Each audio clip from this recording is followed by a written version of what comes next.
Hello everyone, myself Shubham Srivastava. आज मैं आपको बेसिक इलेक्ट्रिसिटी के बारे में कुछ सारे कॉन्सेप्ट्स बताने का कोशिश करूंगा। ओके, तो सबसे पहले आते हैं इलेक्ट्रिसिटी। इलेक्ट्रिसिटी होती क्या है? इलेक्ट्रिसिटी यानी कि विद्युत। विद्युत एक प्रकार की ऊर्जा है जो कि ना कि देखा जा सकता है, लेकिन हाँ, इसके प्रभाव को, इसकी उपस्थिति का पता लगाया जा सकता है। जैसे हमारे घर में बिजली आती है, बिजली आते हुए तो हम नहीं देखते हैं, होता देखते क्या है कि उससे का यूज हम न्यूट्रलाइजेशन देखते हैं। जैसे कि हमने स्विच दबाया, बल्ब जल गई। ओके, तो उसी तरह होता है कि इलेक्ट्रिसिटी एक प्रकार की ऊर्जा है जिसको देखा नहीं जा सकता, लेकिन उसके प्रभाव का हम लोग अनुसरण या उपस्थिति का पता लगा सकते हैं। ओके, अब आते हैं सबसे पहले टाइप ऑफ इलेक्ट्रिसिटी। इलेक्ट्रिसिटी होती क्या है? इलेक्ट्रिसिटी अभी मैंने पढ़ा, इलेक्ट्रिसिटी क्या है? एक प्रकार की ऊर्जा है। अब टाइप स्टैटिक, सबसे पहले इलेक्ट्रिसिटी दो प्रकार की होती है। पहला होता है स्टैटिक इलेक्ट्रिसिटी, दूसरा डायनामिक इलेक्ट्रिसिटी। स्टैटिक इलेक्ट्रिसिटी मतलब स्थिर, वह ऊर्जा जो कि उत्पन्न तो होती है लेकिन उसको हम न्यूट्रलाइजेशन यानी कि एक स्थान से दूसरे स्थान पर ले जा नहीं सकते हैं।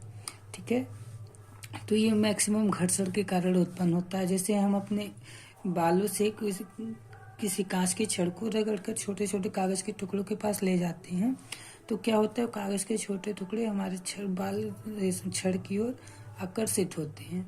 इस समय आपको एक जो इलेक्ट्रिसिटी उत्पन्न होती है उसको स्टैटिक इलेक्ट्रिसिटी कहते हैं। यह इलेक्ट्रिसिटी बहुत ही मिनिमम वोल्टेज की होती है, या हम इसको यूज नहीं कर सकते, सीधी बात। कि चलिए अब आते हैं डायनामिक इलेक्ट्रिसिटी। डायनामिक इलेक्ट्रिसिटी का मतलब होता है, इसे करंट इलेक्ट्रिसिटी भी कहते हैं। डायनामिक मतलब इसे करंट इलेक्ट्रिसिटी भी कहते हैं। इसका मतलब क्या है? ये एक जगह से दूसरी जगह पे ले जाया जा सकता है। अब डायनामिक इलेक्ट्रिसिटी उत्पन्न करने के कई तरह के होते हैं।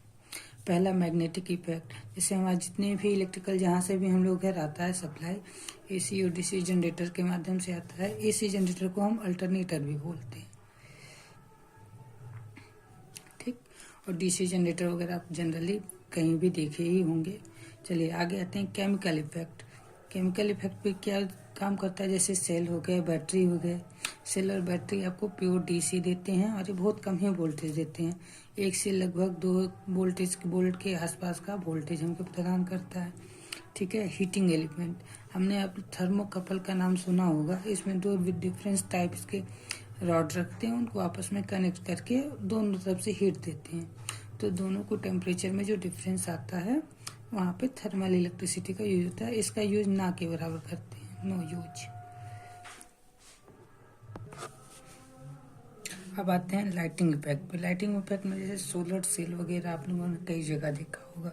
सोलर सेल हो गए, फोटो सेल हो गए, ये सब हमारे लाइटिंग इफेक्ट पे काम करते हैं। अब चलिए आते हैं electronics theory of electronics theory या इलेक्ट्रॉन थ्योरी। ठीक है, सबसे पहले हम जानते हैं द्रव। द्रव यानी कि पदार्थ।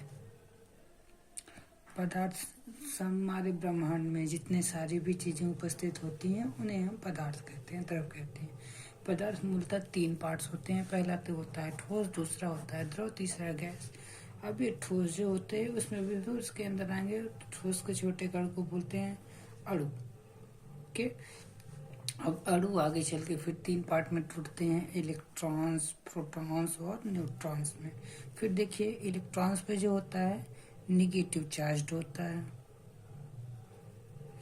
प्रोटॉन जो होता है हमेशा पॉजिटिव चार्ज होता है, और न्यूट्रॉन पे कोई आवेश नहीं होता है। ठीक है, अब देखिए ये मान लीजिए हमारा कोई नॉर्मल मॉलिक्यूल है, अणु है। अब इसमें बीच में देख रहे हैं ये एरिया, यहाँ पे हमारे प्रोटॉन्स रहते हैं और न्यूट्रॉन्स रहते हैं। ठीक है, और उसके बाहरी एरिया ये जो देख रहे हैं वहाँ पे हमारे इलेक्ट्रॉन्स मूव करते रहते हैं। इलेक्ट्रॉन जो होता है सबसे हल्का कण है, यह आपका प्रोटॉन से 1837 गुना हल्का होता है। ठीक है, यानी कि 1837 इलेक्ट्रॉन को मिलाएंगे तब जाके एक प्रोटॉन बनेगा। इसको हम बोलते हैं नाभिक। नाभिक में आपका प्रोटॉन न्यूट्रॉन दोनों रहते हैं। न्यूट्रॉन पे कोई आवेश नहीं होता है, इलेक्ट्रॉन हमेशा नेगेटिव चार्ज होता है, प्रोटॉन हमेशा पॉजिटिव चार्ज होता है। अब आते हैं इलेक्ट्रॉन क्या होता है। इसका तो अभी देख आपने नेगेटिव चार्ज होता है और उस चार्ज का मान जो होता है 1.6 गुणे 10⁻19 कूलाम का आवेश जो होता है एक इलेक्ट्रॉन पर होता है। ये आवेश जो होता है निगेटिव होता है। ओके, अब प्रोटॉन की बात करते हैं। प्रोटॉन जो होता है पॉजिटिव चार्ज होता है। पॉजिटिव चार्ज इस पे भी इलेक्ट्रॉन्स के बराबर ही क्या होता है चार्ज होता है, लेकिन इलेक्ट्रॉन पे नेगेटिव में वही चार्ज होता है और प्रोटॉन पे उतना ही चार्ज पॉजिटिव, यानी कि 1.6 गुणे 10⁻19 कूलाम का पॉजिटिव चार्ज प्रोटॉन पे होता है। यह इलेक्ट्रॉन से 1837 गुना भारी होता है, यानी कि अभी हमने आपको बताया कि एक इलेक्ट्रॉन जो होता है 1837 प्रोटॉन्स के भार के बराबर होता है। उसी तरह एक प्रोटॉन जो होता है इलेक्ट्रॉन के आवेश का चार्ज का भार का 1837 गुना ज़्यादा भारी होता है। न्यूट्रॉन पर कोई चार्ज नहीं होता है। चार्ज क्या होता है? जब कोई विद्युत आवेशों को दो गुणों को दर्शाता है, लाइक एंड अनलाइक, यानी कि positive charge and negative charge, यानी कि पॉजिटिव चार्ज जो होंगे वो क्या करेंगे एक दूसरे को रिपेल करेंगे, धक्का मारेंगे। ठीक है, जैसे आप लोग देख रहे हैं ये पॉजिटिव चार्ज ये पॉजिटिव चार्ज दोनों एक दूसरे के अपोजिट डायरेक्शन में बल लगा रही है, यानी कि दोनों एक दूसरे से दूर जाने की कोशिश कर रही हैं। ये इधर भाग रहा है, ये इधर भाग रहा है। अब यहाँ देखिए ये है असमान आवेश, एक दूसरे को आकर्षित करते हैं। चार्ज आपने पढ़ा अभी दो प्रकार के होते हैं, पॉजिटिव नेगेटिव। पॉजिटिव चार्ज एक दूसरे को हमेशा धक्का मारेंगे, यानी एक दूसरे से दूर जाने की कोशिश करेंगे, और निगेटिव आवेश जो हमेशा होते हैं एक दूसरे की ओर खींचे चले जाएंगे। जैसे ये पॉजिटिव है ये निगेटिव, ये देखिए ये इधर की ओर आ रहा है, ये इधर आ रहा है, ये इधर आ रहा है, ये इधर आ रहा है, यानी कि ये दोनों आपस में आके जुड़ने का प्रयास करेंगे और ये एक दूसरे से दूर भागने का कोशिश करेंगे। ठीक है, तो चलिए आते हैं यूनिट ऑफ चार्ज पे। तो क्या होता है unit of charge? Coulomb. Charge का मात्रक क्या होता है? कूलम्ब होता है। अब जो कूलम्ब इसको किससे दर्शाते हैं? चार्ज को क्यू से दर्शाते हैं, इसका मात्रक कूलम्ब होता है। कूलम्ब को जनरली फॉर्मूला वगैरह में सी से इंडिकेट कर देते हैं। ओके, चलिए अब देखिए क्यू का बराबर यहाँ लिखा हुआ है I इंटू टी, जहाँ I बराबर होता है करेंट और टी बराबर होता है टाइम। यानी कि यदि I एम्पियर की धारा किसी परिपथ में टी सेकेंड तक, I एम्पियर की धारा टी सेकेंड तक प्रवाहित हो रही है तो प्रवाहित धारा का मान 1 कूलम्ब होगा। ठीक है, आवेश का एक अन्य मात्रक जो होता है एम्पियर सेकेंड होता है। यहाँ से देखिए ना I एम्पियर, I का मात्रक जो होता है एम्पियर, टी का मात्रक सेकेंड यानी कि एम्पियर सेकेंड, और कूलम्ब जो होता है चार्ज की SI यूनिट है। SI मात्रक में कूलम्ब जो है, SI मात्रक में कूलम्ब जो है विद्युत का मात्रक है, और ये दूसरा मात्रक इसका अन्य मात्रक एम्पियर सेकेंड भी होता है। अब आते हैं 1 यूनिट चार्ज एक कूलम्ब आवेश क्या होता है। देखिए एक कूलम्ब विद्युत आवेश की वह मात्रा है जो 9 गुणे 10⁻9 न्यूटन का बल लगता है। ओके, जैसे माना कि दो वस्तु हैं Q1 और Q2, दो आवेश हैं, तो दोनों हम एक दूसरे से 1 मीटर की दूरी पर रखे हैं। ये माना कि Q1 ये हो गया Q2, ये मान लेते हैं दूरी जो है D 1 मीटर। तो इसमें जो बल लगेगा, बल लगने वाला फोर्स, वो फोर्स होगा 9 गुणे 10⁻9 न्यूटन का। बल का मात्रक न्यूटन होता है। ठीक है, यानी कि एक कूलम्ब विद्युत आवेश की वह मात्रा जो 9 गुणे 10⁻9 न्यूटन का बल उत्पन्न करती है। ठीक है, अब आते हैं, देखिए अभी ऊपर आपने पढ़ा एक इलेक्ट्रॉन पर 1.6 गुणे 10⁻19 कूलम्ब का आवेश होता है। देन एक कूलम्ब आवेश में इलेक्ट्रॉनों की संख्या क्या होगी? एक कूलम्ब आवेश में इलेक्ट्रॉनों की संख्या क्या होगी? यहाँ पे आप सीधे देखते हैं, एक कूलम्ब आवेश, यहाँ देखिए एक इलेक्ट्रॉन में 1.6 गुणे 10⁻19 कूलम्ब क्या है हमारे चार्ज हैं। तो अगर यहाँ पे 1.6 गुणे 10⁻19 कूलम्ब है, इसको हम 1 कूलम्ब लिख सकते हैं। बिल्कुल कहिए हाँ। तो इसको यहाँ कैरी करते हैं। ओके, कैरी किया, उसको पकड़े, ये मान लीजिए वही 1 कूलम है। 1 कूलम बराबर ये चीज क्या होगा, 1 इलेक्ट्रॉन। ये 1 इलेक्ट्रॉन के नीचे ही तो आएगा, 1.6 × 10⁻19 होगा, यानी कि उसको 1 इलेक्ट्रॉन से भाग देंगे तो क्या होगा, ये देखिए नेगेटिव चार्ज है, तो इसको हम ऊपर भेज दें तो क्या हो गया, 10⁻19 ये नेगेटिव है, ऊपर है पॉजिटिव हो गया, बटा 1.6 से इससे गुणा करेंगे तो इसका मान आएगा 6.025 × 10⁻18 इलेक्ट्रॉन, यानी कि 1 कूलम चार्ज में 6.025 × 10⁻18 इलेक्ट्रॉन्स होते हैं।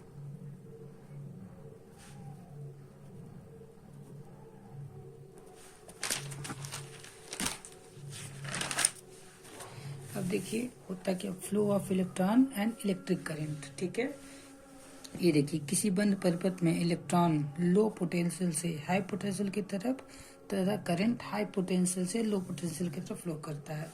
ये देखिए, ये माना हम बैटरी जुड़ा हुआ है, ठीक है, ये प्लस, ये वाला साइड हमेशा हाई पोटेंशियल रहता है, और ये माइनस या ये छोटा टर्मिनल जो होता है हमेशा लो पोटेंशियल या नेगेटिव साइड रहता है। ठीक है, ये देखिए ये बड़े वाले एरो जो हैं, यहाँ से आप देख रहे हैं करंट या पोटेंशियल के कारण ही करंट फ्लो होगी। ये देखिए आपकी जा रही है, पॉजिटिव से चल रही है, इधर क्या हो रही है, वापस आके नेगेटिव पे आके रुक जा रही है। देन इसके अपोजिट इलेक्ट्रॉन्स जो होगी नेगेटिव डायरेक्शन से चलेगी, इस पे आवेश भी नेगेटिव और चलेगी भी नेगेटिव डायरेक्शन से। चलते चलते ये देखिए पूरा फ्लो करते करते करते ये वापस आके पॉजिटिव डायरेक्शन से अटैच कर जाएगी। ओके, यानी कि करंट जो होती है पॉजिटिव से नेगेटिव की ओर चलती है, इलेक्ट्रॉन जो होती हैं नेगेटिव से पॉजिटिव की ओर चलता है। ठीक है, अब आते हैं इलेक्ट्रिकल पोटेंशियल क्या होता है। पोटेंशियल तो बहुत बड़े, इलेक्ट्रिकल पोटेंशियल देखिए, इकाई आवेश को अनंत से किसी निश्चित बिंदु पर विद्युत शक्तियों को विपरीत लाने में किए गए कार्य को विद्युत विभव कहते हैं, यानी कि इलेक्ट्रिकल पोटेंशियल। अब इलेक्ट्रिकल पोटेंशियल को हम V से इंडिकेट करते हैं हर जगह। इसका मात्रक जो होता है वोल्ट, VOLT, वोल्ट इसका मात्रक होता है। ठीक है, ये देखिए अब किसी बिंदु पर पोटेंशियल वह अवस्था है जिस पर करंट का प्रवाह निर्भर करता है। अगर पोटेंशियल किसी भी सर्किट में हमको करंट प्रवाह कराना है तो पोटेंशियल यानी कि उसको वोल्टेज देने की जरूरत है ही, बिना वोल्टेज दिए करंट फ्लो नहीं हो सकता है। अतः यहाँ देखिए 1 वोल्ट वह विद्युत विभव है जो 1 ओम के प्रतिरोध के दोनों सिरों के मध्य प्रवाहित होने पर 1 एम्पीयर की धारा प्रवाहित करता है। मान लीजिए ये कोई रेजिस्टेंस है, ठीक है, यहाँ हम मान लेते हैं वोल्ट, 1 वोल्ट की बात कर रहा है तो इसको अभी 1 ही वोल्ट मान लेते हैं। इसका मान लेते हैं 1 ओम है। ठीक है, अगर इसमें इस वोल्ट वाले में से 1 एम्पीयर की धारा प्रवाहित हो रही है तो यहाँ पर प्रवाहित होने देखिए 1 वोल्ट गुणे 1 एम्पीयर, क्या ऐसे देख लेते हैं, 1 एम्पीयर गुणे 1 ओम यानी कि क्या हो जाएगा 1 वोल्ट। यानी कि 1 वोल्ट जो होता है 1 मिनट में 1 वोल्ट बराबर एम्पीयर गुणे ओम। ठीक है, 1 एम्पीयर की धारा 1 ओम के रेजिस्टेंस में प्रवाहित किया जाए तो प्रवाहित वोल्टेज का मान जो होगा 1 वोल्ट होगा।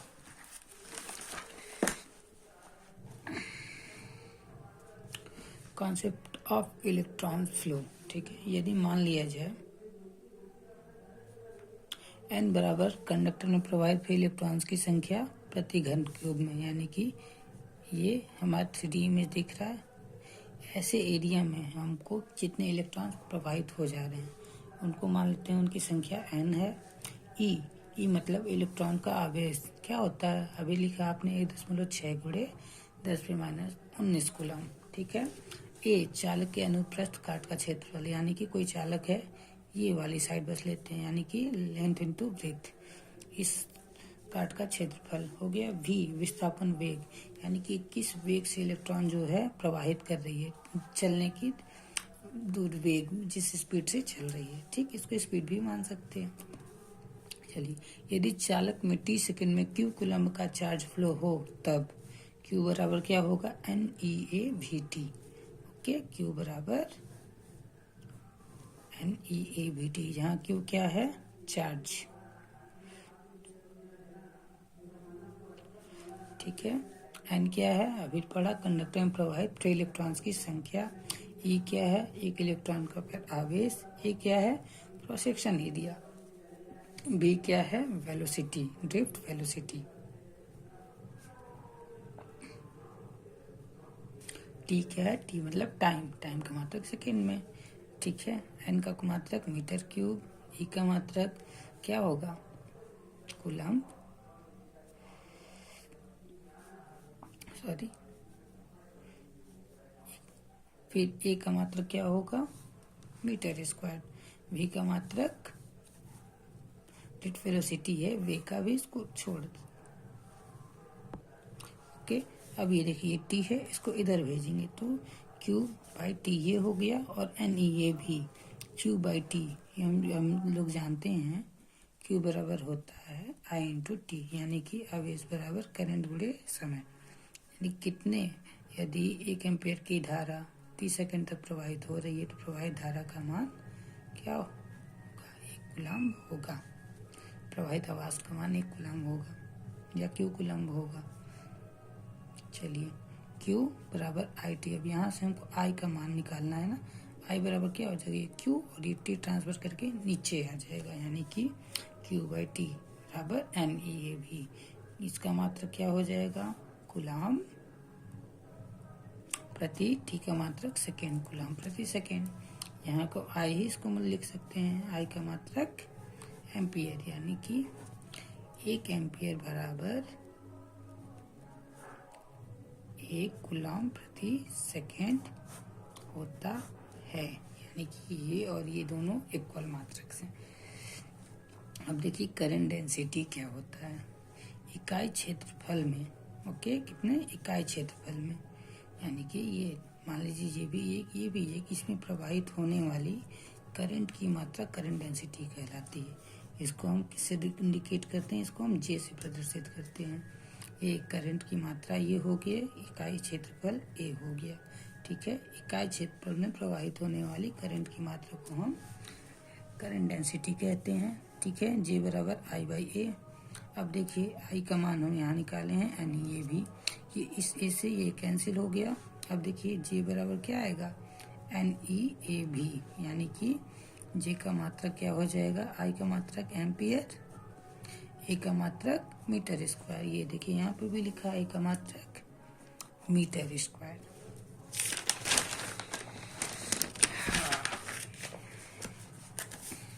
अगला टॉपिक है हमारा पोटेंशियल डिफरेंस। विद्युत परिपथ में दो बिंदुओं के मध्य इकाई आवेश को मूव कराने में किया गया कार्य पोटेंशियल डिफरेंस कहलाता है। मान लीजिए ये एक टंकी है, ये एक टंकी है, ये पानी यहाँ तक भरी हुई है, ये पानी जो है आधी भरी हुई है। अगर हम इसको पानी की पाइप के माध्यम से जोड़ दें तो क्या होगा, दोनों पानी, यहाँ ज़्यादा वाली पानी धीरे धीरे करके इसमें जाने लगेगी। यही जो पानी जो प्रवाह हो रहा है उसी को हम बोलेंगे पोटेंशियल। ओके, विद्युत परिपथ में दो बिंदु, एक बिंदु ये, एक बिंदु ये, मध्य इकाई आवेश को मूव कराने में किया गया कार्य पोटेंशियल डिफरेंस कहलाता है। पोटेंशियल डिफरेंस इक्वल टू क्या होता है, वर्क डन बटा क्वांटिटी ऑफ चार्ज मूव, यानी कि कितना कार्य हुआ और उसमें कितना, क्या मालूम, कितनी मात्रा में हम उन्होंने आवेश को प्रवाह किया गया। ओके, तो क्वांटिटी डन, वर्क डन मतलब वर्क, क्या कार्य का मतलब इंडिकेट करते हैं कार्य को W से, W का मात्रक जूल, और Q मतलब चार्ज मूव, कितना आवेश मूव किया उसको वो बोलते हैं क्यू। क्यू का मात्रक कूलाम, यानी कि पीडी पोटेंशियल डिफरेंस का मात्रक होता है जूल प्रति कूलाम। जूल प्रति कूलाम को हम वोल्ट भी कहते हैं। ओके, जहाँ W बराबर वर्क डन, Q बराबर क्वांटिटी ऑफ चार्ज मूव। अब देखिए यहाँ क्वेश्चन है, पूछ रहा है 5 कूलम्ब चार्ज को एक बिंदु जहाँ 118 वोल्ट तथा दूसरे बिंदु जहाँ 128 वोल्ट हो तो किया गया कार्य क्या होगा। अब हम जानते हैं W बराबर क्या होता है, यहाँ W पूछा है, यहाँ पे देखिए पोटेंशियल डिफरेंस इनटू क्या हो जाएगा, कितना चार्ज हमको मूव करना है। तो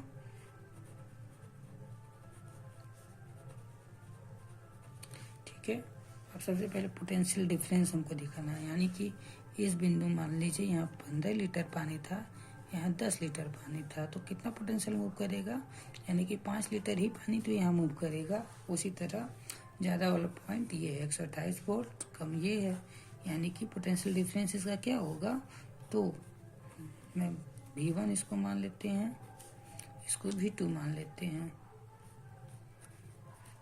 ठीक है। तो पहले हम डिफरेंस PD निकालने के लिए क्या करेंगे, V1 माइनस V2, इसमें निगेटिव डायरेक्शन नहीं लेते हैं। पहले देखिए ये भले बाद में दिया है, लेकिन हमेशा बड़े में से छोटे को घटाएंगे। ओके, तो क्या होगा 128 माइनस 118 बराबर की 10 वोल्ट। पोटेंशियल डिफरेंस का मात्रक वोल्ट। अब यहाँ से फॉर्मूले में रख देते हैं W बराबर पोटेंशियल डिफरेंस कितना आया 10, ठीक है। चार्ज मूव 5 कूलम्ब का हमको चार्ज मिला है, तो गुणे चार्ज मूव क्या है 5, यानी कि 10 गुणे 5 बराबर 50।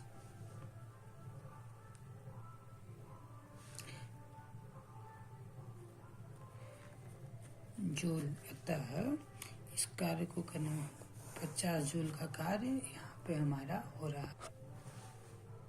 चलिए उसी तरह अगले क्वेश्चन पे आते हैं। 2 वोल्ट के सेल को सीरीज में कनेक्ट कर बैटरी बनाया जाता है, यानी कि ऐसे है, मान लीजिए एक सेल 2 सेल बड़ा बनाता हूँ, एक सेल 2 सेल 3 सेल, ये तीनों क्या है आपका सीरीज में कनेक्टेड हैं, ठीक है। कनेक्शन जैसे एक से ज़्यादा सेल मिलके हमारा क्या बनाते हैं, बैटरी बनाते हैं। अब देखिए सीरीज में जुड़ रहे हैं, 2 वोल्ट ये हो गया, 2 वोल्ट ये हो गया, 2 वोल्ट ये हो गया, 3 ही सेल हैं, तो तीनों सीरीज में जुड़ते हैं, सीरीज में वोल्टेज जुड़ जाते हैं। तो तीनों के वोल्टेज 2 प्लस 2 बराबर 6 वोल्ट, यहाँ वोल्टेज हो गया 6 वोल्ट। चार्ज में ऊर्जा खर्च कितना वर्क डन होगा, ठीक है। तो W बराबर क्या होगा P इंटू पोटेंशियल डिफरेंस गुणे चार्ज। तो